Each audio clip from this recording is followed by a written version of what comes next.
আজ বা কাল অর্জুন সিং গ্রেপ্তার হবেই, চাঞ্চল্যকর দাবি জগদ্দলের তৃণমূল বিধায়ক সোমনাথ শ্যামের। ব্যারাকপুর শিল্পাঞ্চলের সব ঘটনায় অর্জুনের যোগ। অর্জুন সিং এর আত্মীয়দের নামে একাধিক বন্দুকের লাইসেন্স, নাগাল্যান্ড থেকে আগ্নেয়াস্ত্রের লাইসেন্স নেওয়া হয়েছে দাবি বিধায়কের। জগদ্দলের তৃণমূল বিধায়ক সোমনাথ শ্যাম কি বলেছেন শোনাবো।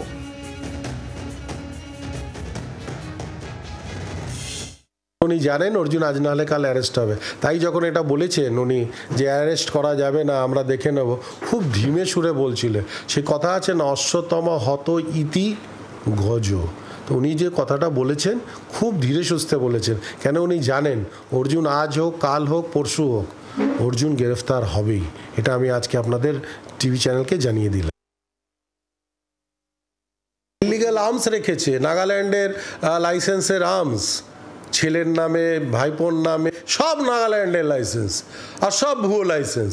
এক একটা লাইসেন্স বার করে দিয়েছে 7 লাখ 8 লাখ টাকা করে নাগাল্যান্ডে। কিন্তু যখন ব্যারাকপুর কমিশনারেট যখন নাগাল্যান্ডে যে সেই অ্যাড্রেসগুলো খোঁজে, একটা অ্যাড্রেসও ঠিক নয়, সব ফেক অ্যাড্রেস। তাই তো অনেক লাইসেন্স সিজ হয়েছে, এখনও কিছু লাইসেন্স বাকি আছে। সোমনাথ শ্যামের এই বক্তব্যের পর কি বলছেন অর্জুন সিং শোনাবো আপনাদের।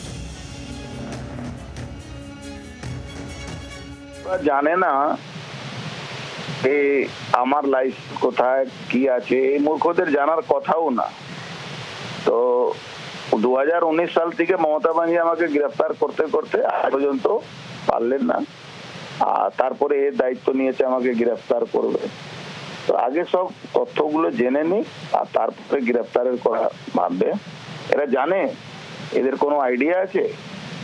লাইসেন্স মানে আমার প্রপার্টি। 2019 সাল থেকে মমতা ব্যানার্জি গ্রেফতার করতে করতে পারলেন না, ওকে হরিদাস পাল গ্রেফতার করবে, যার ডিএনএ প্রবলেম আছে। বলো বাপ যে পুলিশগুলো আছে সে আমাকে গ্রেফতার করে দেখিয়েছে।